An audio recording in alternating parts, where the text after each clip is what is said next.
At 11:47 a.m., 17 minutes into a House Oversight Committee hearing broadcast live to a nationwide audience, the balance of the room shifted in a way that was immediately visible even before it was fully understood.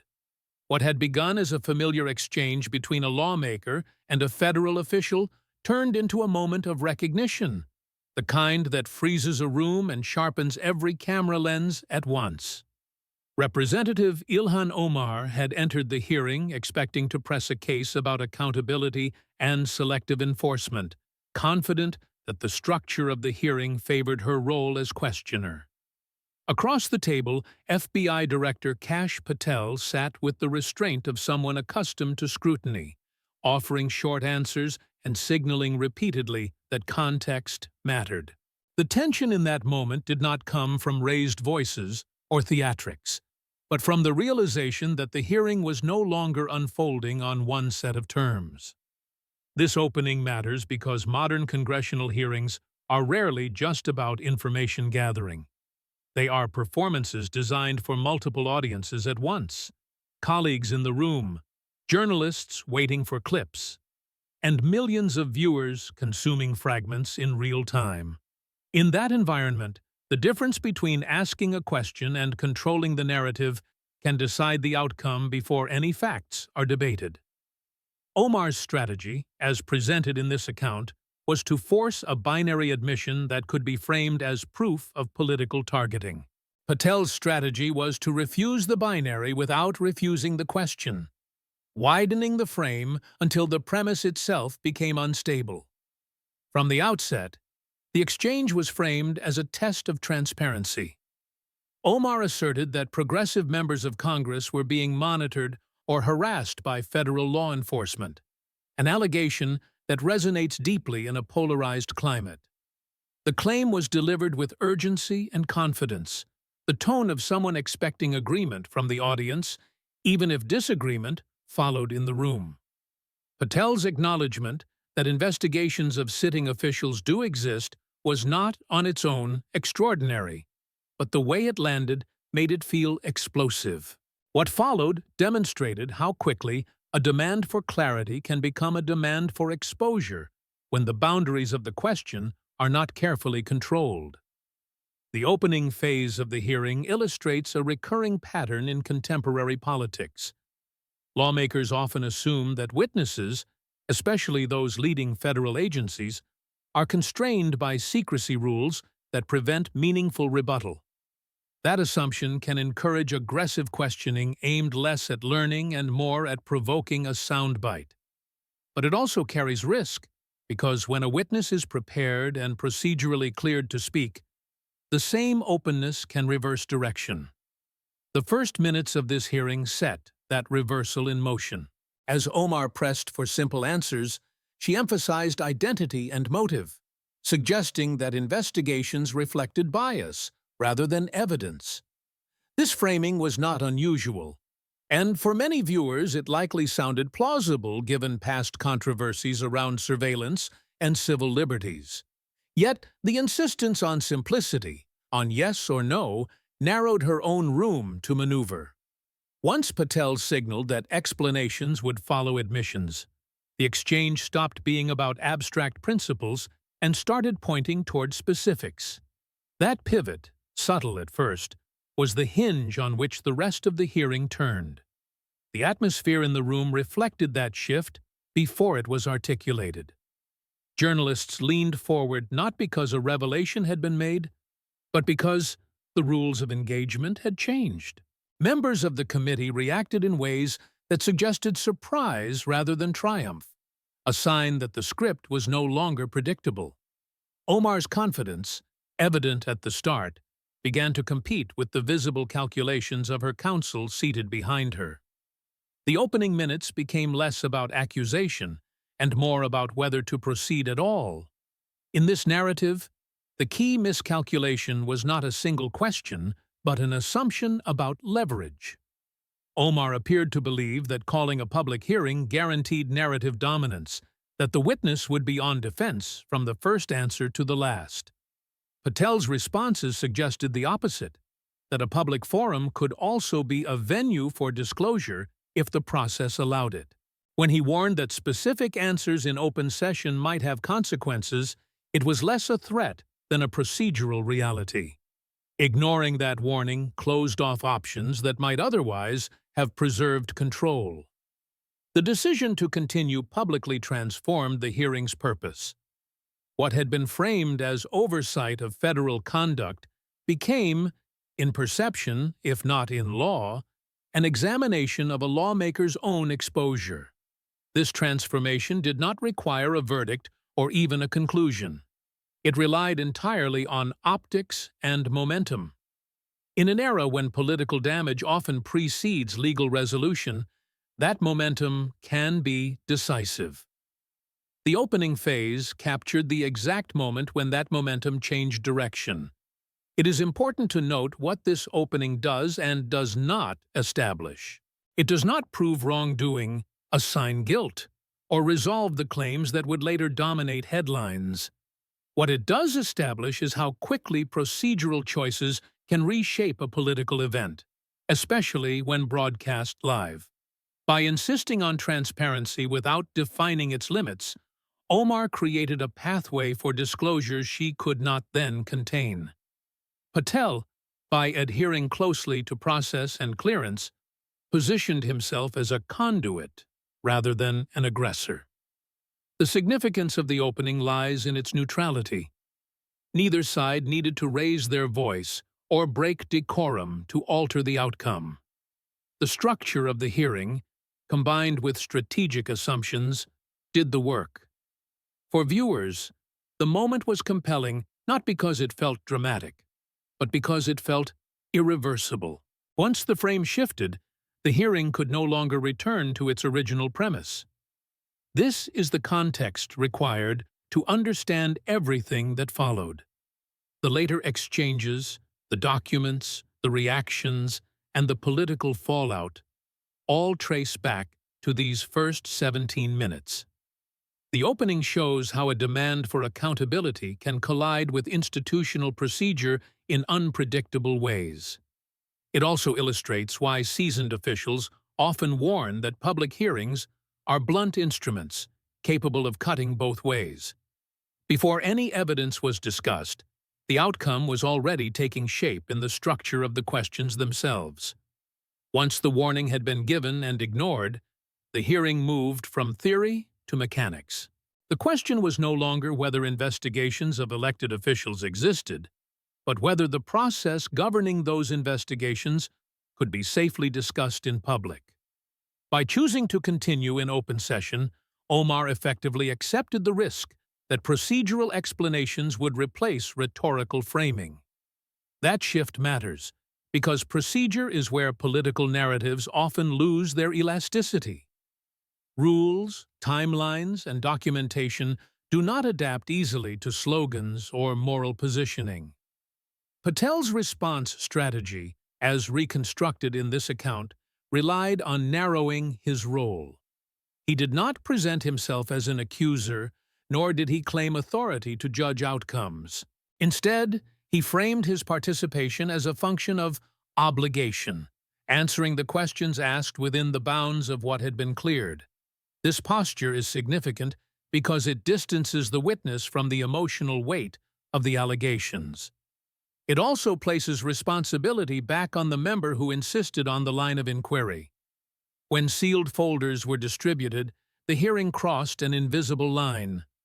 Physical documents carry symbolic weight, especially when labeled as approved for public discussion. They signal that what follows is not improvisation, but preparation, and preparation implies prior review. For members of the committee, the presence of those folders forced an immediate recalculation. For viewers, it suggested that the exchange was no longer abstract, regardless of how the contents would ultimately be judged. Omar's immediate objection highlighted a core tension. On one hand, she challenged the appropriateness of sharing investigative summaries in public. On the other, she had convened the hearing precisely to expose what she believed to be improper conduct. That contradiction left her with limited rhetorical space. To retreat risked appearing evasive, while to proceed risked amplifying information she had not anticipated. Patel's reply framed transparency as symmetrical. If oversight demanded openness from an agency, the agency could respond with the information that oversight itself had requested. This framing avoided direct confrontation while still advancing the exchange. It also subtly redefined power in the room, shifting it from the questioner to the record. Once documents entered the discussion, authority flowed toward whoever could interpret them calmly. The subsequent focus on campaign finance illustrates how technical issues can become politically potent.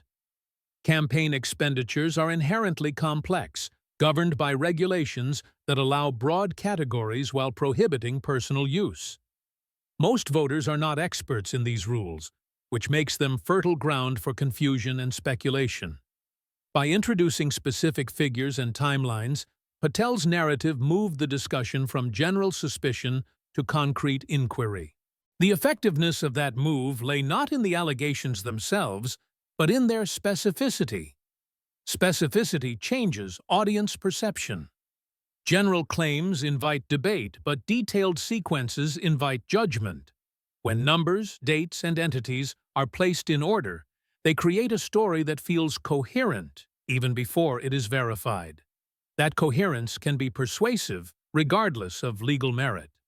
For Omar, responding required either immediate explanation or a pause to consult counsel, both of which carried political cost.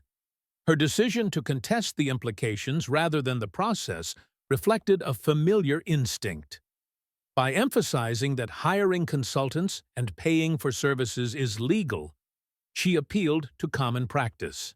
That appeal was reasonable, but it did not address the underlying concern raised by the pattern described.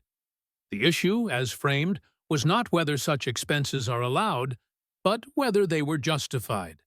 Answering that question convincingly requires documentation, not assertion. Patel's methodical presentation, as described, mirrored prosecutorial technique without explicitly adopting it. He did not accuse. He asked whether explanations were available. He did not argue intent. He highlighted discrepancies. This approach allowed him to maintain a neutral tone while still advancing the narrative. For viewers, neutrality often reads as credibility, especially when contrasted with visible strain on the other side. The moment Omar sought to consult her attorney marked a clear turning point. Legally, the request was prudent and unremarkable. Politically, it signaled that the exchange had moved beyond messaging into potential exposure.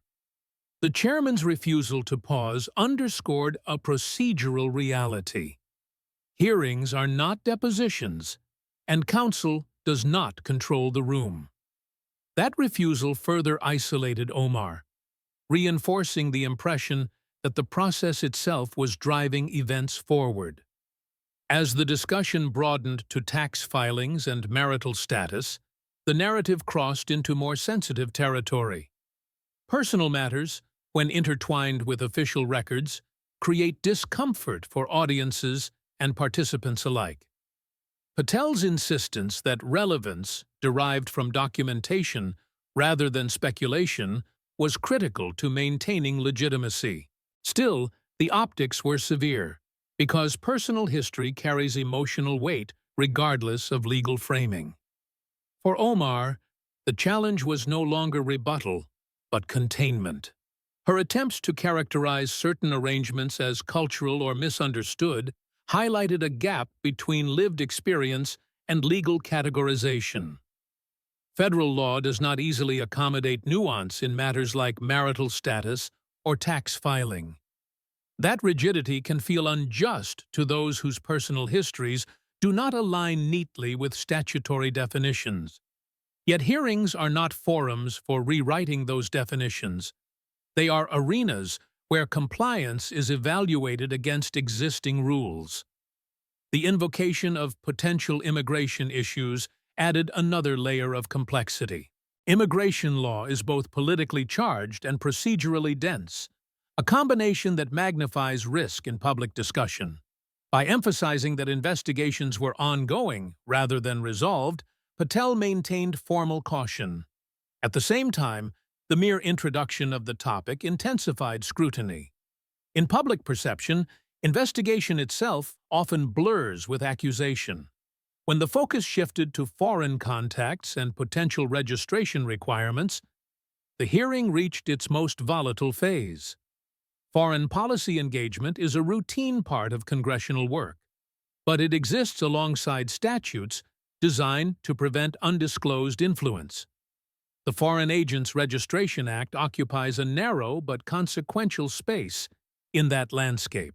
Mentioning it immediately elevates stakes because violations carry both legal and reputational consequences.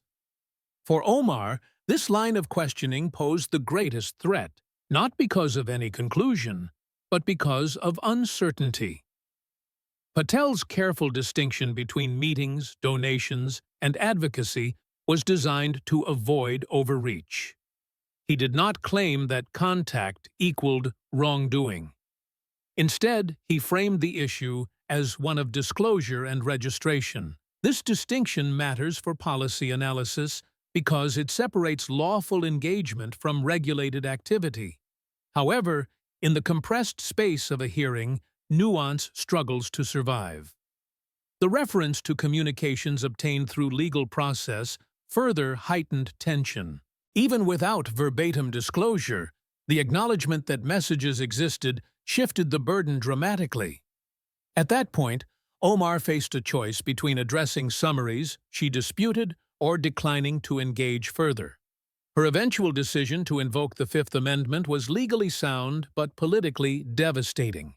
The Constitution protects that right, yet public interpretation often ignores the distinction between protection and admission.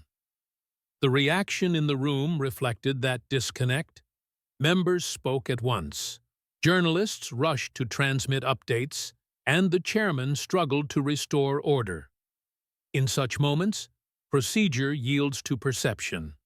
The invocation became the headline, overshadowing any explanation that might follow. For many viewers, the details that preceded it faded behind the symbolism of the act itself. Patel's closing remarks, emphasizing the legitimacy of invoking constitutional rights, were notable for their restraint. By acknowledging the propriety of the decision, he avoided appearing triumphant. This restraint reinforced his earlier posture as a functionary rather than a partisan actor. It also underscored the asymmetry of the exchange. One side bore personal risk, the other, institutional responsibility. When the gavel fell and the hearing recessed, that asymmetry remained unresolved but unmistakable. The immediate aftermath illustrated how quickly political narratives solidify. Clips circulated within minutes, each emphasizing a different aspect depending on the outlet. Some focused on the questions, others on the documents, and most on the invocation itself. Social media amplified the most emotionally charged moments, stripping away context. In that environment, moderation struggled to compete with certainty. Statements issued later followed predictable lines. Omar's office characterized the hearing as an ambush and emphasized identity and motive. Opposition figures highlighted accountability and equal application of the law. Institutional voices spoke cautiously about due process, avoiding explicit alignment. These responses mattered less than the visual record already fixed in the public mind. Over the following days, the story evolved from a single hearing into a broader political reckoning. Media analyses examined strategy rather than substance, asking how a veteran lawmaker misjudged the risk. Commentators debated whether the hearing represented necessary oversight or opportunistic spectacle. Within her party, support softened into silence, a signal often louder than condemnation. Committee assignments and leadership roles became subjects of negotiation rather than assumption. From a policy perspective, the episode raises enduring questions. How should oversight be conducted when transparency can expose untested allegations? What safeguards exist to prevent hearings from becoming substitutes for judicial process? And how should lawmakers balance the demand for public accountability with the right to legal defense? These questions do not yield simple answers. Bonds they define the terrain on which future hearings will unfold. For Omar, the consequences described here extended beyond the hearing room. Political capital, once lost, is difficult to regain, especially when trust erodes within one's own coalition. Primary challenges, donor hesitation, and internal reviews compound one another. Even absent final legal outcomes, the perception of vulnerability alters strategic calculations. In that sense, the hearing functioned as a catalyst rather than a conclusion. For Patel, the episode reinforced a different lesson. Federal officials who appear before Congress must assume that any question asked in public may open unexpected doors. Preparation, clearance, and discipline are not merely defensive tools. They can redefine the exchange entirely. By adhering closely to process, Patel insulated himself from accusations of partisanship. Whether that insulation holds over time depends less on this hearing than on subsequent developments. Ultimately, the main body of this narrative is not about guilt or innocence. It is about how institutional processes intersect with political incentives in a media-saturated environment. The hearing demonstrated how quickly roles can reverse when assumptions about control prove false. It showed that transparency, once demanded, cannot easily be curated. And it underscored the reality that in modern politics, the most consequential outcomes often occur long before any final judgment is rendered. The longer-term implications described in this account unfolded along predictable institutional lines. Once the immediate shock faded, formal processes began to assert themselves, slower and less dramatic than the hearing, but far more consequential. Ethics reviews, internal caucus discussions, and donor recalculations moved forward quietly, largely outside the camera's frame. These processes rarely produce viral moments, yet they shape careers more decisively than any single exchange. In this sense, the hearing was not an endpoint, but a trigger.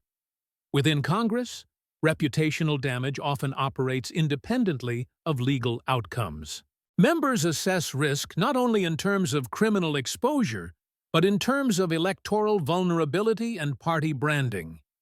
The narrative you outline shows colleagues distancing themselves without overt condemnation, a common survival strategy. Silence, carefully worded statements, and procedural references serve as shields against association. This behavior reflects institutional pragmatism rather than personal judgment. The role of media analysis during this phase cannot be overstated. Major outlets shifted from breaking news to interpretive framing within hours.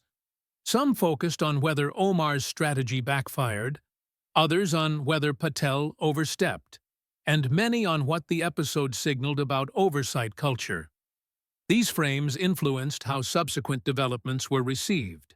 Once a storyline hardens, new information is filtered through it rather than reshaping it.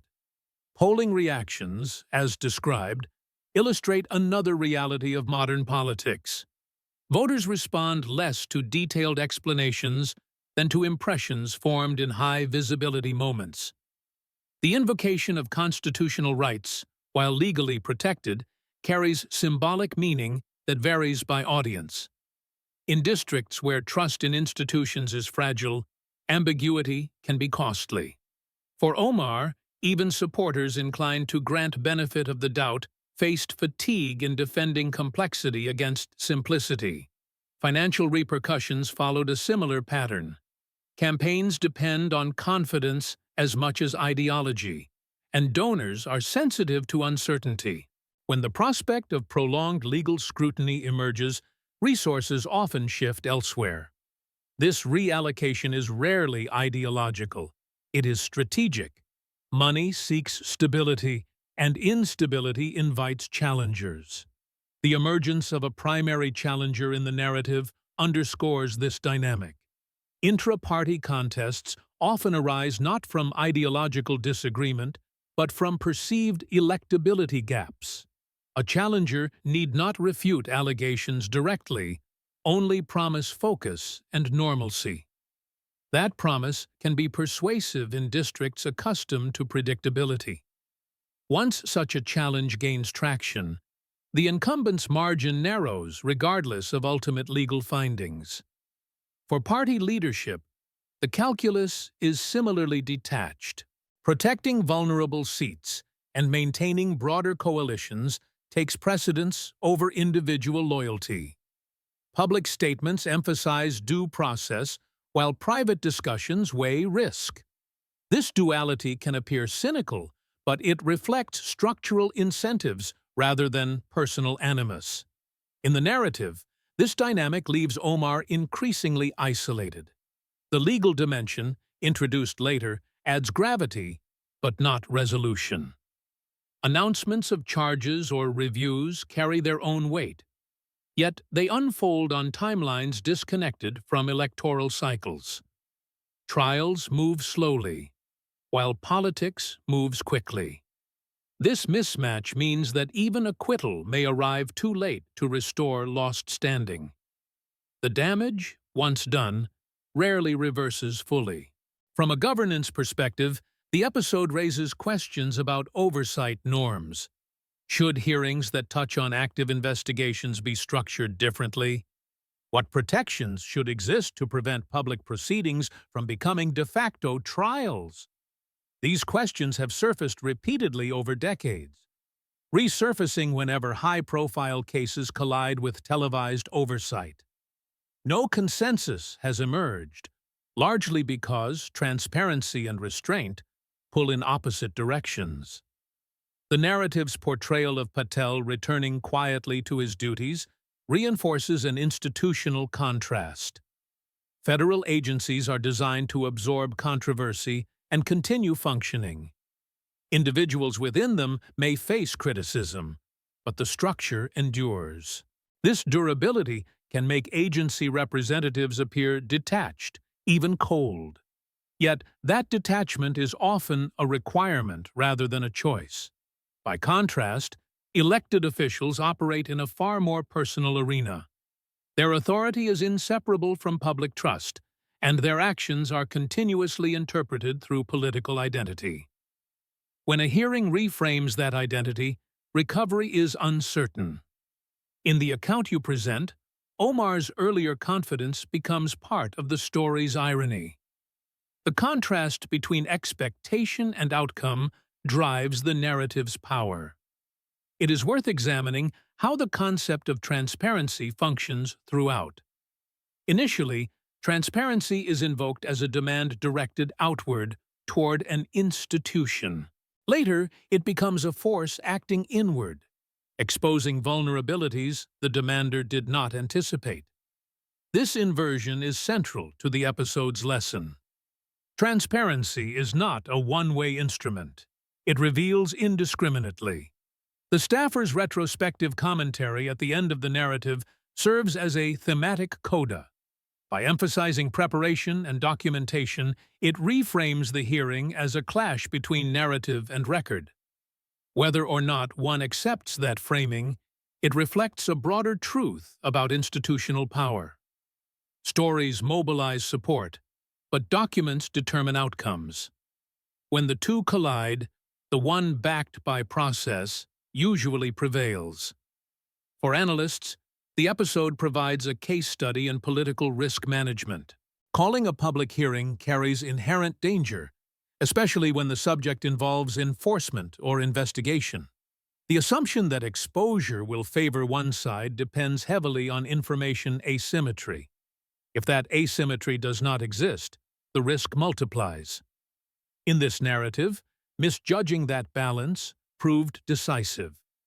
The broader public takeaway is more ambiguous. Some viewers see accountability at work. Others see political theater gone wrong. Interpretations align predictably with prior beliefs, reinforcing polarization. Yet, across those divides, there is recognition of the hearing's impact. Few dispute that it altered trajectories. As the weeks pass in the story, attention shifts from spectacle to consequence. Committee removals, internal reviews, and strategic withdrawals replace shouting and headlines. These quieter steps often matter more than the original confrontation. They determine who remains relevant and who fades. In this way, the hearing's legacy extends beyond its immediate drama. The narrative ultimately suggests that no one fully controls such events once they begin. Participants act within constraints, responding to incentives and pressures in real time. Outcomes emerge from interaction rather than design. This unpredictability is both the risk and the allure of live political proceedings. It ensures that oversight remains consequential, but also volatile. By situating the episode within these broader dynamics, the main body underscores its analytical core. This is not simply a story about one lawmaker or one official. It is about how modern political institutions function under constant observation. It is about the tension between messaging and method, and it is about how quickly roles can reverse when assumptions fail. By the time the hearing receded into memory, what remained was not a single exchange or even a single allegation, but a cautionary example of how political power, institutional process, and public perception intersect in the modern era. The story you have outlined does not resolve itself neatly, because real political consequences rarely do. Legal questions linger, reviews continue, and timelines stretch far beyond the attention span of the news cycle. Yet, careers are shaped, sometimes ended, long before courts or committees reach final determinations. That imbalance between speed and certainty is the defining feature of contemporary political accountability. At its core, this episode illustrates the danger of mistaking a public forum for a controlled environment. Congressional hearings are designed to create visibility, not insulation. They amplify what is said, but they do not guarantee that amplification will favor the speaker who initiates it. When a member calls for transparency without fully anticipating what transparency might reveal, the result can be exposure rather than vindication. In that sense, the hearing became a mirror rather than a weapon. For Ilhan Omar, as portrayed here, the central miscalculation was strategic rather than ideological. The narrative does not hinge on whether her policy positions were justified or her critiques sincere. It hinges on the assumption that narrative momentum alone could shape the outcome. That assumption underestimated the power of procedural readiness and documentary framing. Once those elements entered the room, rhetoric lost its advantage.